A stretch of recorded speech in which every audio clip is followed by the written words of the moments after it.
Bahanaga block Kharasahapur ପଞ୍ଚାୟତର ଉପର ଅଡ଼ିଆରେ ଶହ ଶହ ବର୍ଷରୁ ସାହାଡ଼ା ଗଛ ମୂଳରେ ପୂଜା ପାଉଥିବା ମା ମାଟିଆ ମଙ୍ଗଳାଙ୍କର ନୂତନ ମନ୍ଦିର ଓ ଦଧିନଉତି ବସିଲା। ସୂଚନା ମୁତାବକ ମା ମାଟିଆ ମଙ୍ଗଳା ଶହ ଶହ ବର୍ଷରୁ ଖରାସାହାପୁର ପଞ୍ଚାୟତ ଉପରେ ଓଡ଼ିଆରେ ସାହାଡ଼ା ଗଛ ମୂଳରେ ପୂଜା ପାଇ ଆସୁଥିଲେ। ମାଙ୍କର ଆବିର୍ଭାବ କେବେ ହୋଇଥିଲା ଅଞ୍ଚଳବାସୀ ସେ ବିଷୟରେ ନିରୁତ୍ତର। ପୁରୁଷ ଧରି ମା ସେହି ସ୍ଥାନରେ ପୂଜା ପାଇ ଆସୁଛନ୍ତି ବୋଲି ଅଞ୍ଚଳବାସୀ ମତବ୍ୟକ୍ତ କରିଛନ୍ତି। ଶହ ଶହ ବର୍ଷରୁ ମା ଭକ୍ତଙ୍କ ମନସ୍କାମନା ପୂର୍ଣ୍ଣ କରି ଆସୁଛନ୍ତି। ମା ମାଟିଆଙ୍କ ମଙ୍ଗଳା ପ୍ରତ୍ୟକ୍ଷ ଦେବୀ ଭାବେ ବିଶ୍ୱବିଖ୍ୟାତ। ଅଞ୍ଚଳବାସୀଙ୍କ ଉଦ୍ୟମରେ ସେହି ସ୍ଥାନରେ ମାଙ୍କର ଏକ ବିରାଟ ଭବ୍ୟ ମନ୍ଦିର ନିର୍ମାଣ କାର୍ଯ୍ୟ ଚାଲୁ ରହିଛି।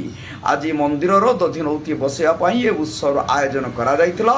ଏହି ଉତ୍ସବରେ ପ୍ରଥମେ ବ୍ଲକର ବିଭିନ୍ନ ସ୍ଥାନରୁ ଶ୍ରଦ୍ଧାଳୁଙ୍କ ଗହଣରେ 6 କିଲୋମିଟର ବ୍ୟାପୀ 400 କଳସର ଏକ ଭକ୍ତିପୂର୍ଣ୍ଣ କଳସ ଶୋଭାଯାତ୍ରା କରାଯାଇଥିଲା। ପରେ ବରୁଣ ବୃକ୍ଷ ଓ ସାହାଡ଼ା ବୃକ୍ଷ ମୂଳରେ ପୂଜା କରାଯାଇ ମଣ୍ଡପର ବରୁଣ ଦେବ ସାହାଡ଼ା ଦେବୀଙ୍କ ବିବାହ କାର୍ଯ୍ୟ ସମ୍ପନ୍ନ କରାଯାଇଥିଲା।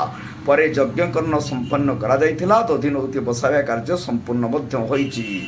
ବାହାନଗାରୁ ଶିଶିର ରୟଙ୍କ ରିପୋର୍ଟ, ଜନତା ଏକ୍ସପ୍ରେସ।